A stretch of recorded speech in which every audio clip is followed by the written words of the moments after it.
Hello everyone, Thomas Fleming here again. Okay, as we look around the world, do we see the world going down the wrong path? Yes. What are we supposed to do about it? Well, our prayer should not be for it to stop going down the wrong path. If it's supposed to, our prayer should be, "Thy will be done on earth as it is in heaven." God needs to be in control. I'm walking on the beach. I wish it was the ocean. I do miss living on the ocean.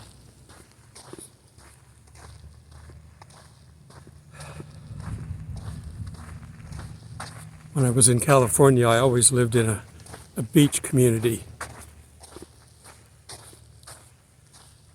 Southern California, I didn't partake in surfing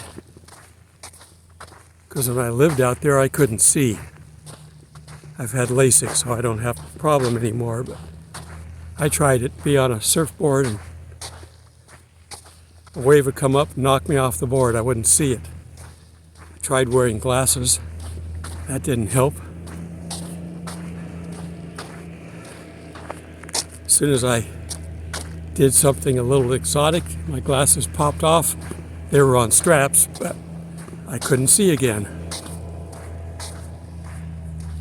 So I decided to just enjoy the ocean, and I did a lot of surf fishing, pier fishing. Keeping in mind that you have to know the area that you're in and what you can do. If you were I lived in Manhattan Beach, Redondo Beach, Hermosa Beach, and Santa Monica. And if you were out on a pier fishing and you caught a fish, if it was a local fish, you threw it back. Only fish you would keep would be a migratory fish. Because the local fish, you'd cut them open and they'd be black inside from the pollution of Los Angeles. Pollution is not just in the air, but it's in the water. Anyhow, getting back to our message for the day,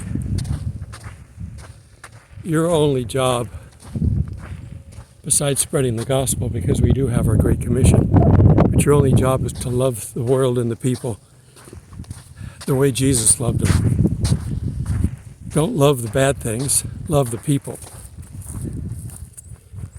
Your mindset should be that of Jesus when he rode into town on the back of a donkey. He wept for Jerusalem because he knew what was coming.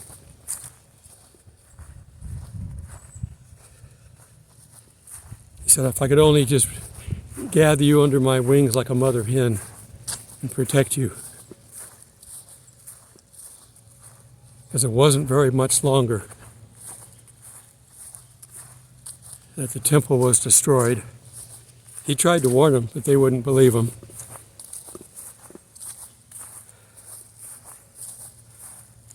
And we're trying to warn them too, but they won't believe us.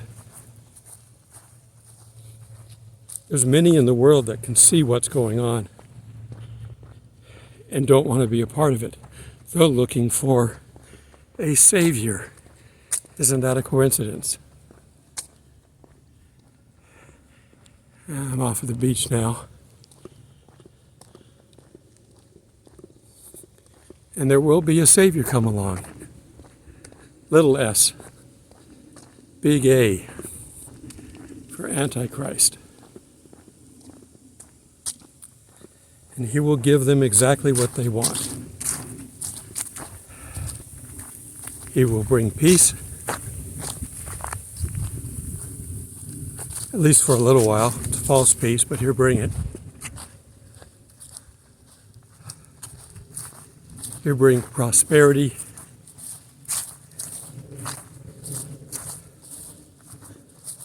Again, a false one. Everything he brings is false. But in a first appearance, it's going to appear to be exactly what they want. I'm going to see if I can sit here. This is not a swinging chair. It is merely a bench.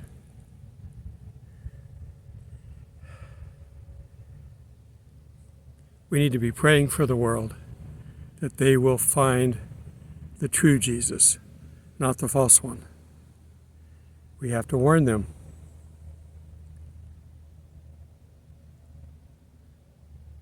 The day after the rapture, how many people that you know are going to go, maybe we missed the rapture. What do we do now?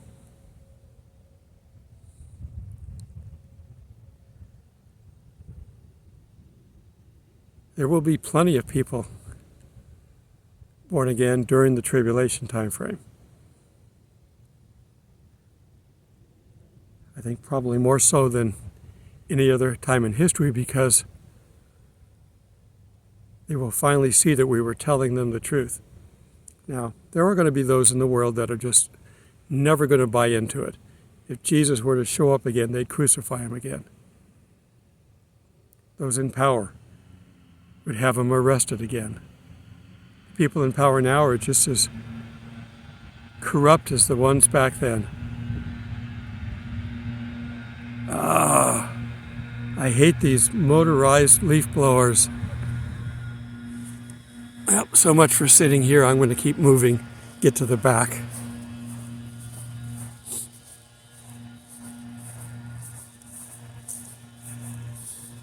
The problem is the park is so big they can't really use electric unless they buy 100 batteries for each one. And the extension cord would be enormous. But they don't need to blow the leaves every day. Trees make leaves and they fall to the ground. That's natural.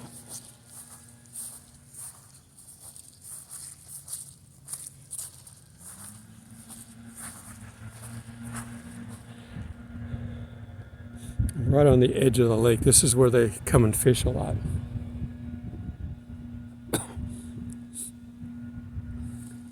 I haven't seen anybody out here fishing in my last couple of trips.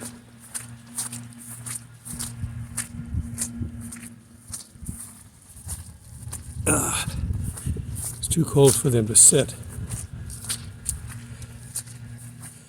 It's okay if I'm hiking around the lake. I keep moving. No swimming. That's fine. I'm not one of these crazy winter people who go diving in frozen lakes. Now, when I was a lot younger, I know I did it in high school. So I went to high school in Reno, Nevada. And it's up about a mile high, not quite a mile like Denver is, but a mile high city. But it's up close to that. And we have the Truckee River that goes through the downtown Reno area. Comes out of Lake Tahoe. Nice high mountain lake. And on the western side of Reno, and I forget the little town there, there was a hot springs. And we would do this. I was on the football team, although I was barely able to do what I did, but I had a couple of friends on it and they managed to protect me. I was tiny. But we go to the hot springs and we get in this nice big hot pool. And after we're in there for a while, we'd run outside, sometimes through the snow on the ground. Not a lot, maybe 6, 8 inches at most. Run through the snow and jump in the Truckee River. It widened out right there and it was a sandbar out into it. You could go out into the river. And after you get plenty of cold from the river, you run back into the hot springs and jump back into it. This putting up with shock in your body allows you to have a mental strength to be able to do that. And that's kind of what we have to have now. We have to have a mental strength capable of putting up with the things that are coming. We're not going through the tribulation, but the birth pangs are bad enough, and we're not done with those yet.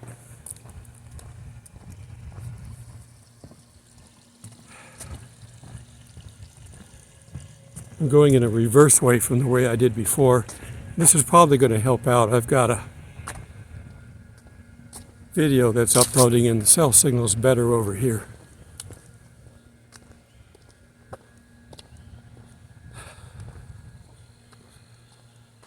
I wonder where as I'm looking into the woods behind me, that way, there's a little bit of a hill. I'm wondering how far the park goes. I went on this little bitty road here before, but all it does is go up and wrap around about 20 yards in.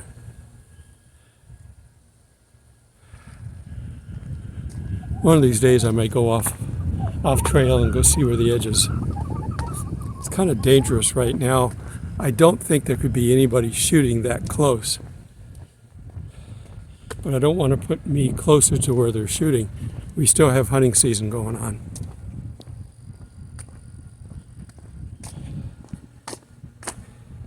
And we still have hunters. I hear the gunshots at night here, and I would hear them at my other campsite, the one I'm going back to tomorrow. Tomorrow is a moving day, so I'm making this my second video of the day, because moving can be a problem if the weather is not cooperating. Even as it is, it's a chore, and I'm getting my ideal campsite back, but it's at the back of the group, back of the pack. There are 12 campsites off the RV ring that are for tents only. And I have to watch my knees, well, my one knee and my back. It's another opportunity. Every time I have a move, it's an opportunity to see if I can not injure myself. So far, so good. God takes care of me. But sometimes I'm sore, especially my back. All right, I'm coming up on one swing. Do I want to sit down yet? No, I'm enjoying the walk, so let me keep going. Let me go to the second swing. There's the swing. I'm still going to be across the lake from the leaf blowers. Like I told you before, these are prisoners that are volunteered here. They're already being paid for, essentially. So at least it gives them something to do. It's almost like being in the military from the point of view that you've got jobs to do. And there's nobody running around behind them telling them, do it now or don't do it now. There's an occasional leaf on the trail, but that doesn't need to be blown off. But I guarantee you they're going to come back here and blow it off.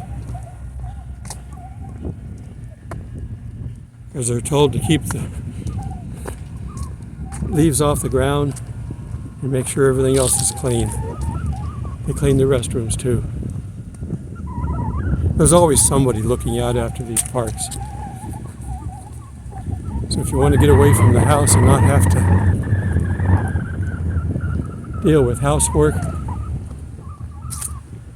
at least to the degree that we do here, get out and start camping. I'm in December and I'm camping. You can do it too, at least a day. Go out for a day or two. If you don't want to pitch up a tent, get an Adirondack.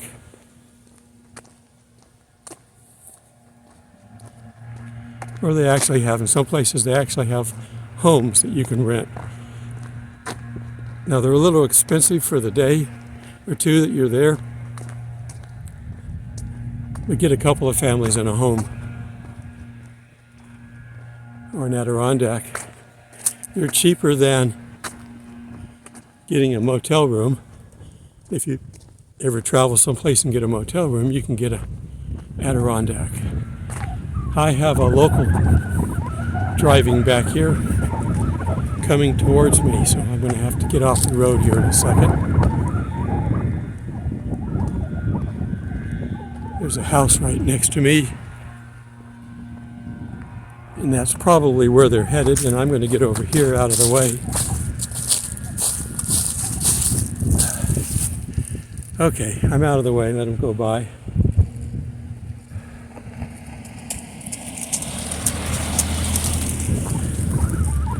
There they go. It's not a very big road, so you got to have a little car.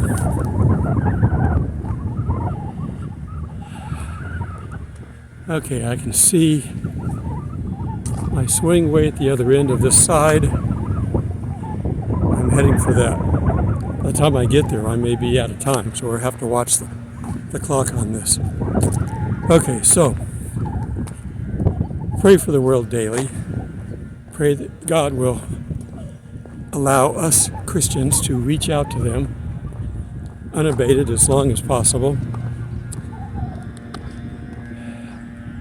I think the Christians that are surviving the rapture and are into the tribulation, they might have to go through some bad things to be able to save people. As we can see in Revelation that the harlot will have the blood of Christians on her. The harlot's not a person. The harlot's a system.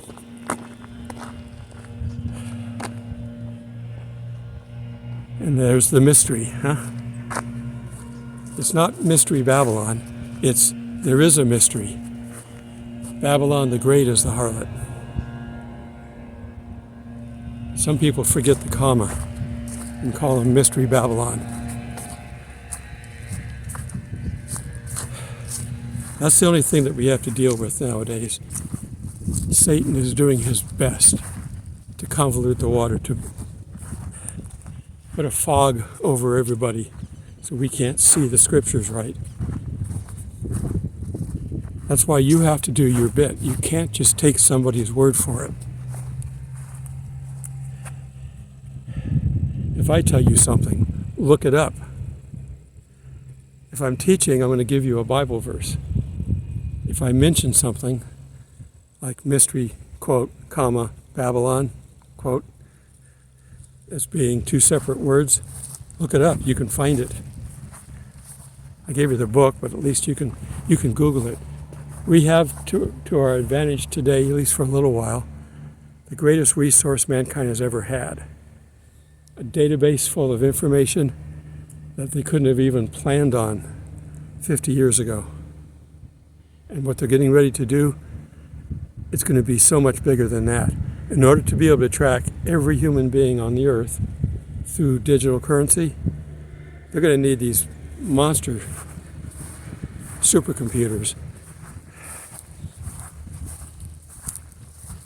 And the supercomputer really, frankly, in itself is not big enough. Be a quantum computer, bigger than a supercomputer. That's the only way they can come up with tracking of that nature.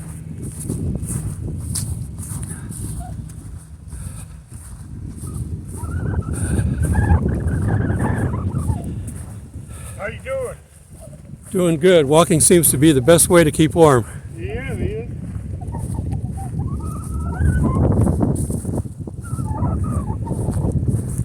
Saw him on the other side, so we're both walking the lake.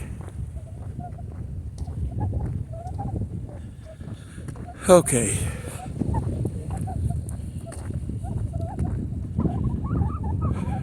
In my last video, I was talking about things that are not quite ready to jump into the time frame that we've been looking at, that we've been locked into using the current interpretation of the fig tree generation.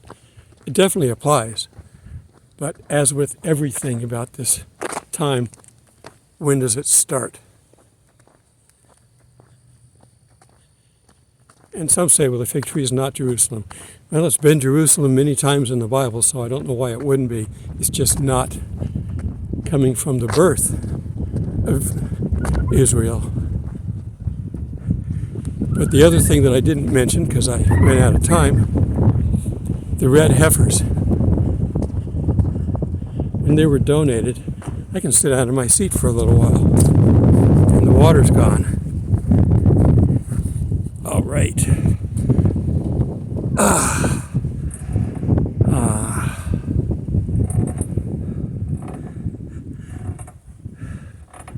The red heifers, the 5 red heifers that are in Israel now, they've set up a private place for them, keep them safe. You can be assured that the enemy would love to kill them, but they're not old enough. They're about a year, maybe a little older, maybe a year and a half old. If you look it up in the Old Testament, I think they had to be 5 years old. If they voted a while back, they could lower it to 3. It's nice that they can get together and vote without a vote from God. But anyhow, we know the temple is not going to do them any good. We know the temple is not needed. But the Jews that are still looking for their Messiah to come, who have never found him yet, surprisingly, they are going to be anxious to build their temple and get back to their sacrifices. They've been away from them since the last temple was destroyed in 70 AD. So that's how long they've been without. And their oral law that they've come up with, which is almost heretical, needs to be put aside, and they need to get back to their original calling. And then when the 2 witnesses and the 144,000 come, explain to them, well, you're seeking God. We know where he is. Listen to us. And they'll be given the power to convince the people, at least the Jews. The 2 witnesses will be seen by the whole world. And they're going to be preaching also the same thing. And the 144,000, they're going to be sealed so Satan can't interfere with them. And then they're going to be raptured out about the middle before the temple is destructed, along with other believers.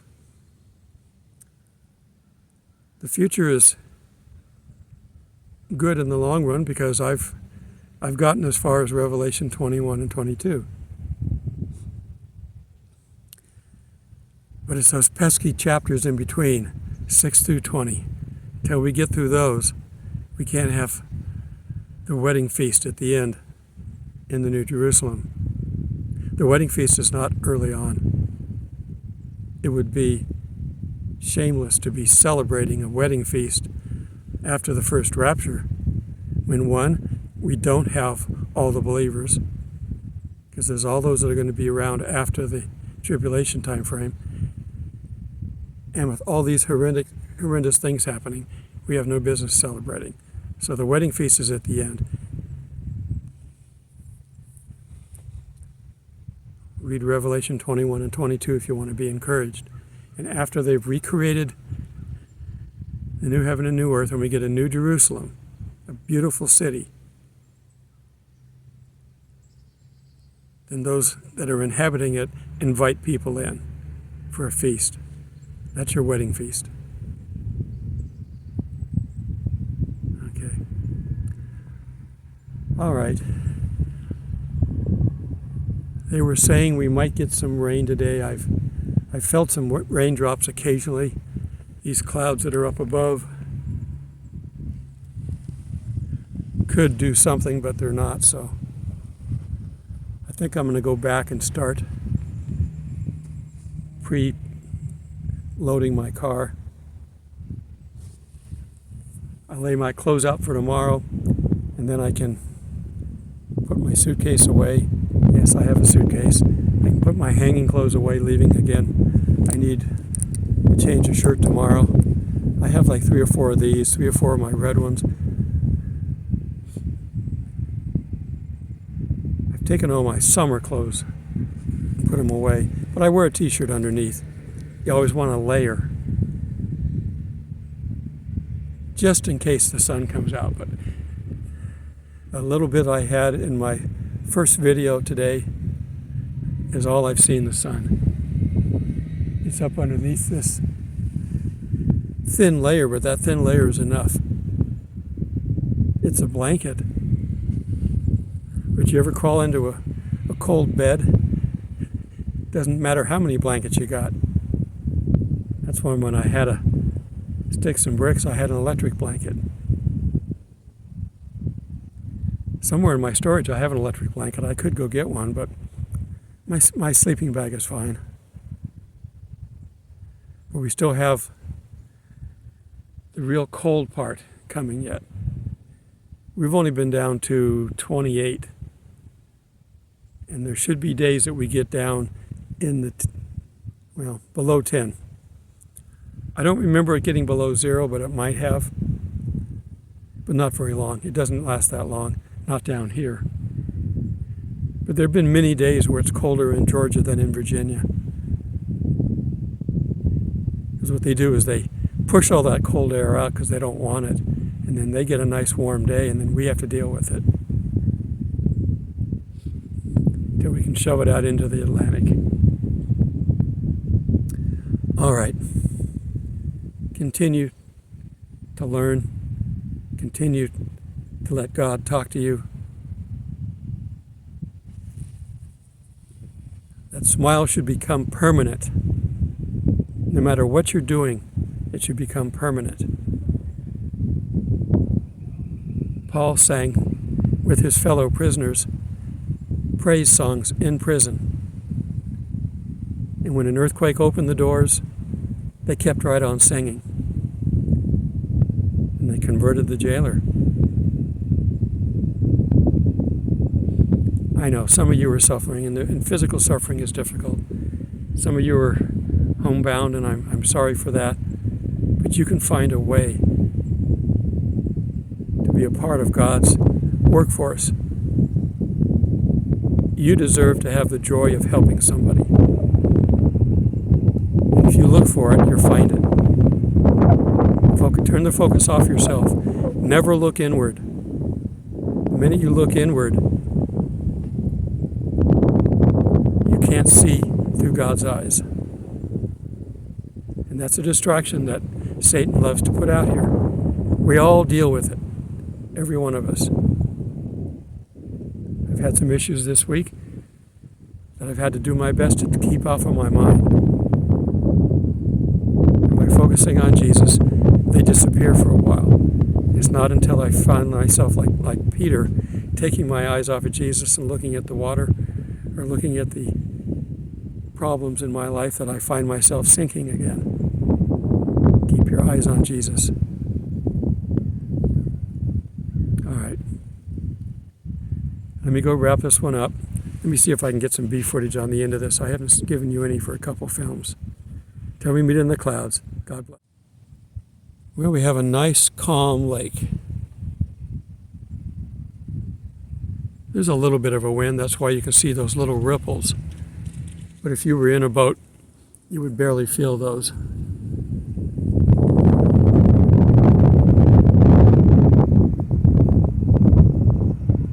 And the wind's coming from that direction. It's maybe 3 miles an hour. Not real bad. It's enough that I can feel the chill from it.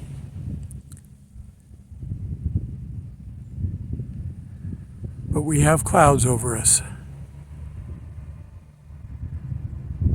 These are coming from the same place the last 2 storms have come from, the Gulf. So you'd think it'd be warm.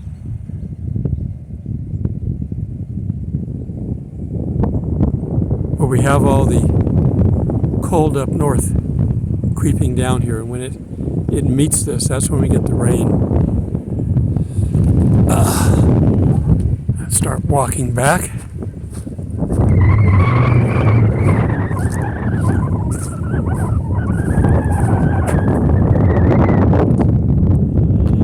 There's still a few straggler leaves on these trees up here. They're dead leaves, they just have to fall off. Some just like to hold on. The green we have is all the pine. Look at the pine cones on that branch. A lot of them appear to be open. The squirrels get up there and get the pine nuts out of them. Now these are small. I've never eaten these pine nuts, but living out west we had pine cones that were bigger than 2 fists together. And you could open those up and get the pine nuts out of them. You can even buy pine nuts in the stores. And they're a nice little add-on to salads or whatever else you want to put them on. They have a little bit of a pine taste. Got a car coming behind me. That's the same one returning, I think. Yeah, it is.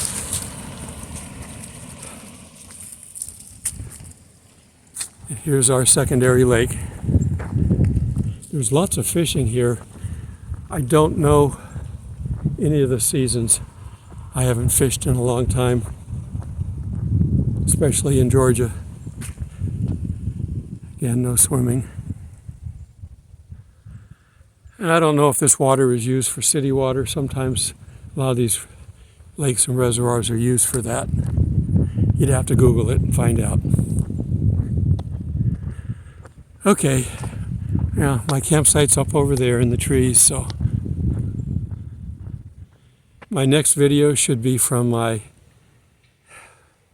old campsite again. I'm going back to the same one.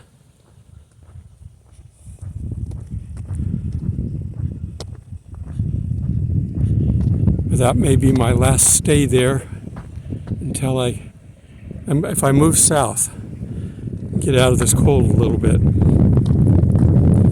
I mean, I can't completely get away from it unless I go to Miami, because they have cold in the middle of Florida too, Orlando. I've been down there and had to buy a sweatshirt at the gift shop in order to be able to sit and watch I got it at SeaWorld. I had to sit and watch the whales perform in a sweatshirt I just had to buy because it was cold. Okay. See you in the next video. God bless.